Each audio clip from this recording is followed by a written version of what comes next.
Starting today, you're paying for your sister's lifestyle, my mom said. No excuses. I agreed, already knowing she'd regret it. On Sunday, my dad opened the mail. His face dropped so fast he couldn't speak. My mother told me to pay for my sister's lifestyle like it was my duty. Like I hadn't been doing it already for 6 years without a single thank you. So when she made it official, I made it official too. Just not the way she expected. She said no excuses. She was right. By Sunday morning, there were no excuses left. Not for her. Not for my sister. And especially not for the 6 years of financial records that were sitting on my father's kitchen counter in a manila envelope he wished he'd never opened. My name is Dorian Voss. I'm 34 years old. I work in financial analysis for a consulting firm, which means I spend my professional life reading numbers the way other people read novels, finding the story buried inside the spreadsheet, identifying the patterns that people create without realizing they're creating them. I'm good at my job, and it turns out I've been applying the same skill set to my family for the last 4 years without anyone noticing. Let me tell you what 6 years of family duty looks like when you write it down. My sister Maren is 31. She works part-time at a clothing boutique in the kind of shopping district where the parking is free, but nothing inside the stores is. She makes approximately $1,400 a month.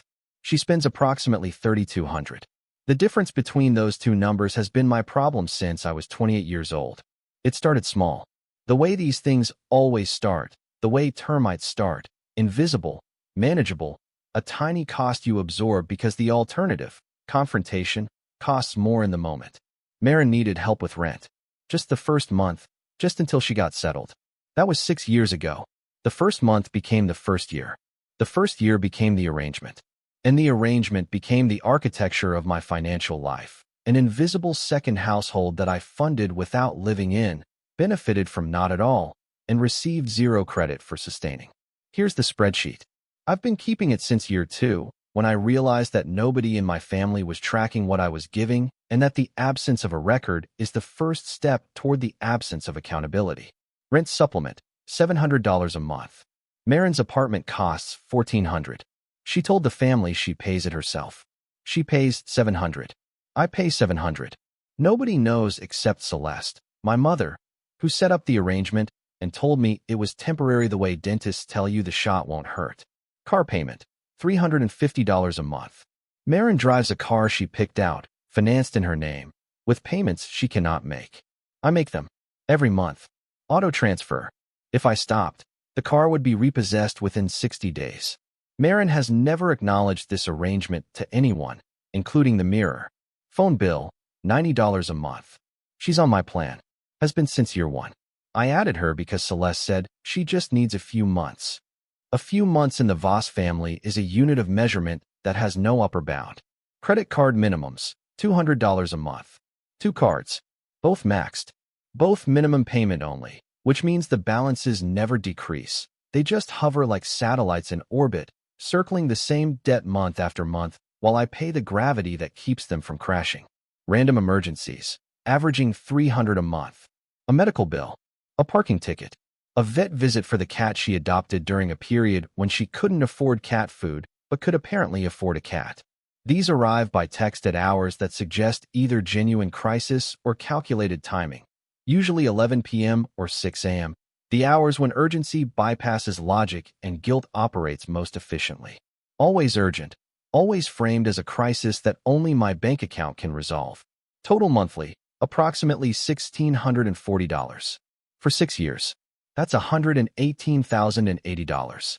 I did the math on a Tuesday night in February, sitting at my kitchen table with Noelle across from me, and when I said the number out loud, she set her wine glass down and didn't pick it back up for a long time. $118,000. That's a down payment on a house. That's 4 years of retirement contributions maxed out. That's a college fund fully seated.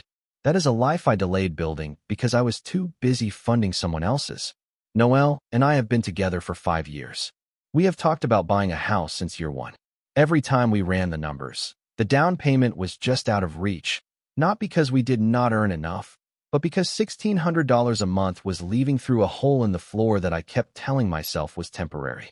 5 years of next year, and almost there, and once Maren gets on her feet. Maren was on her feet the entire time. She just had her feet on my shoulders. And here's the thing that turns the knife. I was never asked if I agreed. I was told. Celeste told me. Not once, in a conversation I could have pushed back on, but in a series of small directives spread over months that each seemed reasonable in isolation and were devastating in aggregate. Help with rent this month. Cover the car while she gets back on her feet. She needs the phone, just add her. Each request was a brick. And by the time I looked up, the wall was 6 years high, and I was on the wrong side of it. Celeste, my mother, is the architect. I want to be clear about that. Marin is the beneficiary, but Celeste is the engineer. She built this system. She maintains it.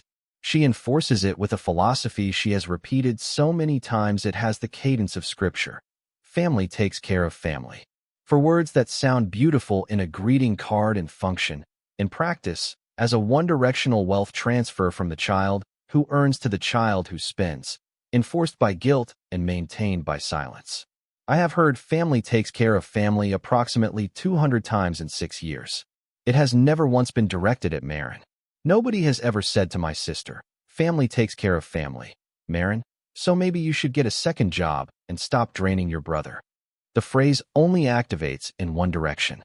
It is a tool, not a principle. And the person wielding it has never been the person it costs, administered by a mother who has decided that equity means everyone gets the same lifestyle regardless of who pays for it. Celeste believes this. Genuinely. She's not scheming in a darkroom with a calculator. She's operating from a moral framework that says the successful child has an obligation to elevate the unsuccessful one, and that refusing is not a boundary, but a betrayal. In her mind, I'm not being exploited. I'm being a good brother. And every dollar I resist is a dollar of goodness I'm withholding. Rowan, my father, exists in a different narrative entirely. Because Celeste has been managing his information the way a government manages classified documents, selectively, strategically, and with a clear agenda. Rowan knows I help Marin out sometimes. He thinks it's a few hundred a month. Maybe 4. He has no idea that the number is 1,600. He has no idea that it's been 6 years. He has no idea that his son has transferred $118,000 to sustain his daughter's lifestyle, while Celeste told him it was just a little help to get her started. Rowan is not complicit. He's uninformed. And Celeste has worked very hard to keep him that way. Now, the Wednesday conversation. I was at my parents' house for dinner. Normal. Routine. The weekly obligation that I attend because Celeste frames absence as abandonment, and I haven't yet built the calluses needed to stop caring about that. Marin wasn't there. She had plans, which in Marin's vocabulary means something social that costs money she doesn't have, but will spend anyway because the invoice will eventually land on my desk. After dinner, Celeste asked Rowan to check on something in the garage, which is her code for, I need to talk to Dorian alone and I need you not to hear it. Rowan went. The kitchen got smaller. Dorian, we need to talk about Marin. Okay. Her hours got cut at the boutique. She's barely making $1,100 now. She can't cover her portion of anything. Starting today, you're covering her full rent. Not the supplement. The full $1,400. Plus her car insurance, it lapsed last month. No excuses.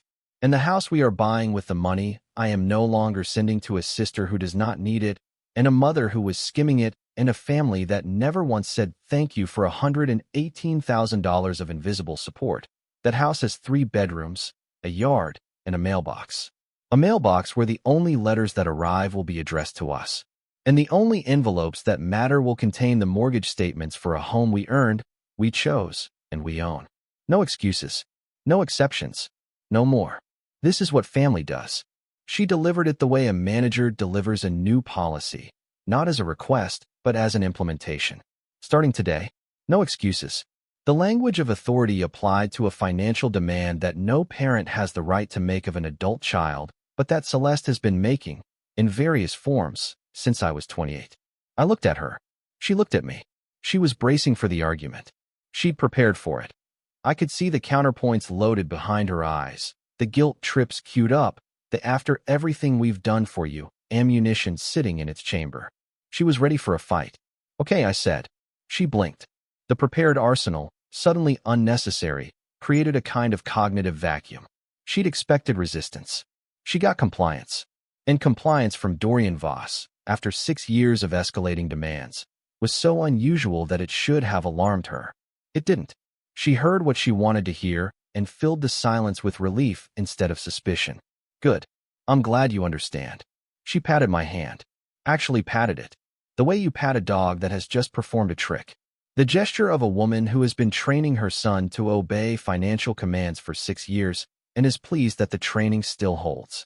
She stood up, started clearing the table, and called Rowan back from the garage with the casual efficiency of a woman who has just closed a deal and is ready to move on to the next item on her evening agenda. I sat at the table for another 30 seconds after she left the room. Noelle texted me. How'd it go? I replied. She escalated. Letter arrived Sunday. Noelle sent back a single emoji, a clock. Because Noelle Arden has been watching this timer count down for 3 months, and she knows the sound it makes when it reaches 0. I understood more than she knew. Because here's what Celeste didn't know. I had already been to a lawyer. 3 months before that Wednesday conversation, I sat in the office of an attorney named Rachel Taft. She specialized in financial disputes and family asset recovery, which is a polite way of saying she helps people who've been financially exploited by the people who are supposed to love them. I brought the spreadsheet. For years of data. Every transfer, every text request, every amount, every date. Rachel looked at it for 20 minutes, asked me 4 questions, and then said something I will never forget. She looked at the spreadsheet the way I look at financial reports at work, professionally, methodically, with the detachment of someone who has seen these numbers before in different families and knows exactly what they represent. Then she leaned back in her chair and said something that rewired my understanding of the last 6 years. This isn't generosity, Dorian. This is a pattern of financial coercion sustained by familial obligation. You have options. I chose the option that involved a letter, not a phone call, not a conversation at the kitchen table where Celeste could redirect, deflect, and reframe. A letter. On paper. With a letterhead. Because paper does not flinch when someone cries. Paper does not accept, but family, as a counterargument. Paper sits on a counter and waits to be read. And once it is read, it cannot be unread, and the numbers on it cannot be unnumbered, and the truth it contains cannot be repackaged into whatever version of the story makes the reader feel comfortable. I chose paper because my family operates in feelings, and I needed to operate in facts. And facts live on paper the way fish live in water, naturally, permanently, and without apology.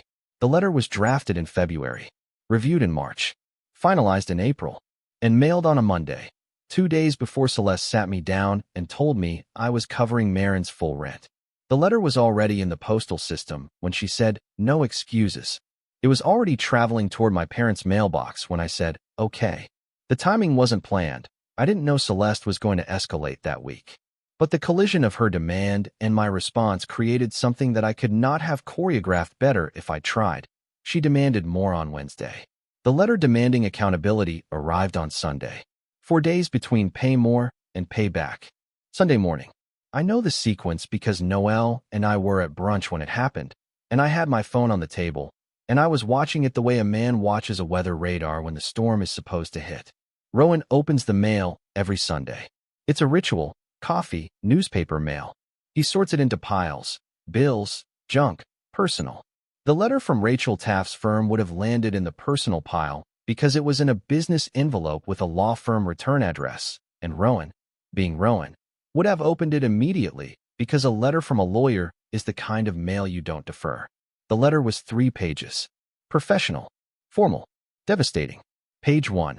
A summary of financial transfers from Dorian Voss to the benefit of Marin Voss, administered through Celeste Voss, over a period of 6 years. Total, $118,080. Itemized by category. Supported by bank statements attached as exhibits. Page 2. A formal demand for reimbursement. Not the full amount. Rachel and I had discussed this. A demand for the full amount would have been a grenade. We wanted a scalpel. The demand was for $58,000, approximately half, representing the portion that exceeded what could reasonably be characterized as voluntary familial assistance. The legal term was unjust enrichment. The plain English term was, you took more than I offered and I want it back. Page 3, a timeline. 90 days to respond. Options for repayment. And a paragraph that stated, clearly and without ambiguity, that all future financial transfers to Marin Voss were immediately and permanently terminated. No rent. No car payment. No phone. No credit cards. No emergencies. Effective upon receipt of this letter. My phone rang at 10:47 a.m. Rowan. Dorian. His voice was flat. The flatness of a man standing in his kitchen holding a piece of paper that has just reorganized his understanding of his family. I'm looking at a letter from a law firm. I know. $118,000. Over 6 years. Yes. Your mother told me you were helping with a few hundred a month. She told you that because the truth would have required a conversation she didn't want to have. The truth is $1,600 a month. For 6 years. Rent, car, phone, credit cards, emergencies. All documented. All in the spreadsheet attached to page 1. Silence. I could hear him breathing. I could hear the paper in his hand, the faint rustle of a page being turned, the sound of a man reading his family's finances for the first time and not recognizing the numbers. Why didn't you tell me? Because Mom told me it was between us. Between me and her. She said you knew. She said you agreed. She said this is what family does. I believed her for 2 years. Then I started keeping records. Then I hired a lawyer. And then, 3 days ago, she sat me down and demanded I cover Marin's full rent and her car insurance on top of everything I was already paying. And I realized that the only way this ends is if someone puts it on paper and mails it to the one person in this family who was never told the truth. I need to talk to your mother. You should. And while you're talking, ask her about the markup. The what? Page 2. Exhibit D. The rent, Dad. Mom told me Marin's rent was $1,400. It's $1,100. I've been paying $700 a month based on a number Mom inflated by $300. The car payment, she told me $350. It's $280. The phone, the insurance, almost every number Mom gave me was higher than the actual cost. The surplus, roughly $260 a month for 4 years, over $12,000, went somewhere. Not to Marin. Not to the bills. Somewhere. Ask Mom where. The silence that followed was the kind that has weather inside it. Not empty. Charged. The atmospheric pressure of a man processing 2 revelations simultaneously. That his wife has been lying about the scale of the arrangement, and that she's been profiting from it. I found out later, through Rowan, what happened in that kitchen after we hung up. He confronted Celeste. She denied. He showed her the letter. She cried. He showed her the spreadsheet. She pivoted to, I was trying to protect Marin. He showed her the markup, the inflated numbers, the difference between what I was told and what was real. She went quiet. Not the quiet of someone formulating a response. The quiet of someone whose filing system has just been opened by an auditor and every mislabeled folder is suddenly visible. Rowan told me later that she sat at the kitchen table for 45 minutes without speaking. Not crying. Not defending. Just sitting with the mathematics of what she had built. When she finally spoke, she said, I was trying to keep the family together. Rowan said, you were keeping Marin comfortable and keeping Dorian exhausted and keeping me ignorant. That is not a family. That is a management structure. And you were the only one with the org chart. The $12,000, the surplus from the inflated amounts, had gone into Celeste's personal spending. Not a savings account. Not an emergency fund. Into her daily life. Lunches with friends. Clothing. The small luxuries of a woman who supplemented her household budget with a tax she levied on her son's guilt. She was skimming. Not dramatically. Not in the way that makes headlines. In the way that families skim. A few hundred here, a few hundred there, extracted from a system nobody audits because the system is built on trust, and trust is built on the assumption that mothers don't steal from their children's sacrifices. But she did. For 4 years. $12,000 in markup profits from a son who was already giving $118,000. But that wasn't even the part that knocked the floor out. Rachel's investigation, which I'd authorized as part of the legal process, included a background employment check on Marin. Standard due diligence. Verify income. Verify the claim that hours were cut. Verify the financial picture that justified the demand. Marin's hours weren't cut. Marin wasn't making $1,100 a month from the boutique. Marin was making $1,100 from the boutique and $2,600 from a full-time administrative position at a medical supply company she'd been working at for 14 months. She hadn't told anyone. Not me. Not Celeste. Not Rowan. She was earning $3,700 a month, more than enough to cover every expense I'd been subsidizing, and she was collecting my $1,600 on top of it. Marin wasn't struggling. Marin was double-dipping. She was playing the role of the sister who can't make rent while quietly earning a full salary at a job nobody knew about. Every text that said, "I need help with rent," was sent from a woman who had more than enough to cover it. Every emergency was manufactured. Every crisis was theater, performed for an audience of one. Me, with my mother as the stage manager and my bank account as the box office. $3,700 a month of her own money, plus $1,600 of mine. $5,300 a month in total income, with $1,600 of it stolen by performance. For over a year.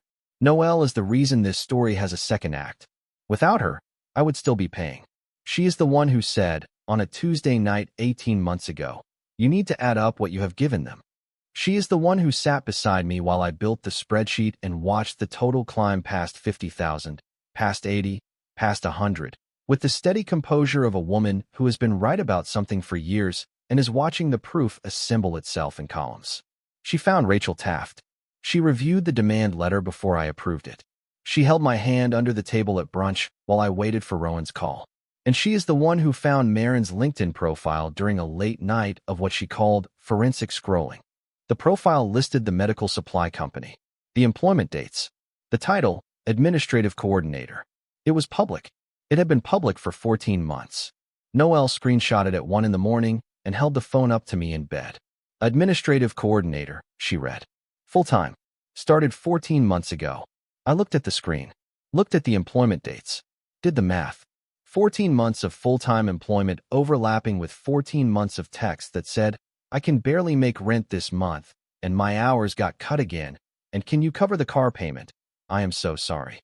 14 months of a double life funded by my inability to verify what my own sister was telling me. Because you do not verify what family tells you. That is the rule. That is the unspoken contract. Family is the one institution where trust is mandatory and audits are forbidden. And Marin exploited that contract the way a tenant exploits a landlord who never inspects the property. Nobody in the family looked because nobody in the family had a reason to doubt the narrative. Except me. And by the time I looked, I'd already mailed the letter because the $118,000 was enough evidence even without the hidden job. The hidden job was just the detonation charge on a building that was already condemned. I told Rowan about Marin's job in a phone call the following Tuesday. His reaction was 3 seconds of silence followed by a single word. 14 months. 14 months. She told your mother her hours were cut. She told everyone her hours were cut. They weren't. She picked up a full-time job and kept collecting from me because nobody verified and nobody questioned, and the system your wife built operates on the assumption that Marin is always in crisis and Dorian always has a checkbook. Marin called me that evening. She'd been told, by Celeste, by Rowan, by the gravitational collapse of every comfortable lie she'd been reclining on for 6 years, that the arrangement was over and a demand letter was on the table. Dorian, you can't be serious. A lawyer? Against your own family? I've sent you $118,000 over 6 years, Marin. You've been working full-time for 14 months and collecting my money on top of your salary. You were never struggling. You just let me think you were. I needed the cushion. Life is expensive. Life is expensive. That's your defense. You had a full-time job and a part-time job and $1,600 a month from your brother, and your defense is life is expensive. Mom said you were happy to help. Happy. She used the word happy. Did I seem happy, Marin? Did I seem happy when you texted me at 11 p.m. asking for $300 for a vet bill? Did I seem happy when I covered your car payment for the 62nd consecutive month? I was not happy. I was trapped. Trapped in a system Mom built and you benefited from, and neither of you ever questioned, because questioning it would have required acknowledging that the thing you called family duty was actually financial exploitation. That is a horrible thing to say. The numbers are more horrible. $118,000. That is what your comfort cost me. And 14 months of a full-time salary you hid from everyone while still collecting my money. That is what your honesty looks like. Mom said a lot of things. She told me your rent was $1,400 when it was $1,100. She told Dad I was helping with a few hundred a month when it was $1,600. She told the family this was temporary. None of it was true. And you knew the parts that mattered. You knew I was paying. You knew you didn't need it. And you kept your mouth shut because the money was too comfortable to question. She didn't deny it. That's the thing about Marin. She's not a liar in the traditional sense. She's a passenger. She sits in the vehicle someone else is driving, enjoys the ride, and never asks whose gas money is in the tank. She didn't create the system. She just benefited from it so thoroughly that questioning it would have been like questioning the weather. Why does it rain? Who cares? I'm dry. The weeks that followed were the most honest conversations the Voss family has ever had, which is a low bar, but a necessary one. Rowan sat Celeste down and went through the letter line by line. He made her account for the markup, the inflated numbers, the $12,000. She admitted to rounding up, but denied it was intentional, which is the kind of denial that collapses under the weight of 4 years of consistent rounding in the same direction. You don't accidentally overcharge your son by $260 every month for 48 months. That's not rounding. That's a subscription. Celeste called me 3 times in the first week. Each call shorter than the last. The first was defensive. I did what I thought was best for this family. The second was emotional. You're tearing us apart. The third was the one that mattered. Your father won't look at me the same. That's not my problem, Mom. That's the consequence of managing 2 sets of books for 6 years. You told me one number and Dad another and Marin a third, and nobody ever compared notes because you made sure they didn't. That's not family taking care of family. That's accounting fraud with a dinner table instead of an office. She didn't call a 4th time. The demand letter is being negotiated. Not aggressively. I'm not trying to bankrupt my parents. I'm trying to establish a record that says, this happened, it was not voluntary, and it will not happen again. Rachel calls it memorializing the arrangement. I call it building a wall with a door in it. The wall says, no more money leaves my account for anyone in this family without a written agreement, a fair amount, and my explicit, informed, documented consent. The door says, I'm still here, but the terms have changed, and nobody walks through without knocking first. Marin is adjusting, not gracefully, the way a person adjusts to gravity after years of floating. She downgraded her apartment. She's making her own car payments for the first time in 6 years, which she described to a cousin as impossible, a word that loses its meaning when it's spoken by someone earning $3,700 a month. She stopped getting her nails done every 2 weeks. She started packing lunch.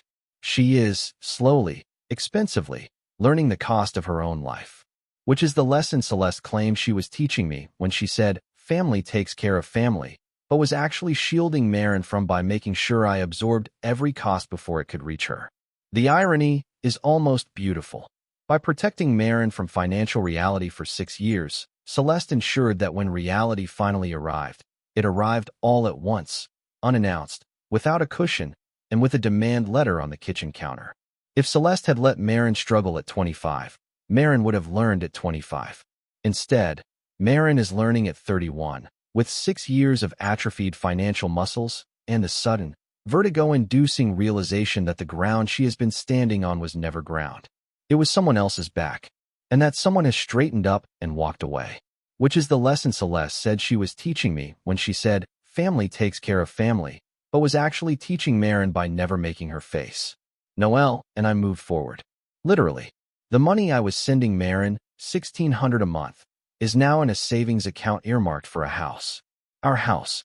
The one we've been delaying for 6 years because 6 years of $1,600 a month has a way of pushing a down payment just beyond the horizon. The horizon is closer now. I can see it. And nothing between here and there belongs to anyone but us. Rowan came to my apartment last month. Alone. He sat on my couch and held a coffee he didn't drink and looked at the floor for a long time. Then he said, I should have paid more attention. You didn't know. I should have known. The numbers were right there. I just never asked because your mother handled the family finances and I trusted her to handle them honestly. That's on me. It's on both of you. But you can fix your half. He nodded, sat there for a while longer. Then he said something that surprised me, not because it was profound, but because it was honest, and honesty from a Voss man is a rare currency. Your mother told me you offered to help, that it was your idea, that you insisted. I know she did. That is the story she needed you to believe so you would never question the amount. If I offered, the number does not matter. If she demanded, the number is everything. She chose the version where my consent was assumed because assumed consent does not require a receipt. He set the mug down, looked at me with an expression I had never seen from my father before, something between apology and bewilderment, The face of a man who is realizing that the house he thought he lived in had rooms he was never shown. I am sorry, Dorian. I know, Dad. He left, and I stood in my apartment, the same apartment I'd been living in for 8 years because the down payment kept evaporating into my sister's lifestyle, and I felt something I hadn't felt in 6 years. Margin. Financial margin. Emotional margin. The space between what I earn and what I spend, finally occupied by my own future instead of someone else's present. Last week, Noelle and I looked at a house. 3 bedrooms. Small yard. A kitchen with a window that faces east, which means morning light on the counter where we'll drink coffee and not think about spreadsheets or demand letters or the sound a family makes when the math finally catches up to the story. The real estate agent asked us what our timeline was. Noelle said, 6 years overdue. The agent laughed. We did not, because it was not a joke. Every room in that house represents a room we should have been living in years ago. Every square foot of yard is a square foot that was deferred by an arrangement I never consented to and a family that assumed my generosity was a natural resource that would flow forever regardless of whether anyone maintained the source. We put in an offer on Thursday. It was accepted on Friday. Noelle held the acceptance letter and looked at me and said, 6 years. 6 years. We could have had this 6 years ago. We couldn't. Because 6 years ago, I was still paying for someone else's life instead of building ours. But we have it now. And now is the only direction that matters. She kissed me. Not the kind that celebrates. The kind that closes a chapter. The kind that says, we survived the part of the story that was written by other people, and the next part is ours. The spreadsheet is closed. The auto transfers are canceled. The letter is on file. The house is under contract. And the woman who said no excuses 4 months ago has learned that the most dangerous thing you can say to a man who works in financial analysis is starting today. Because I will start. I will document the start.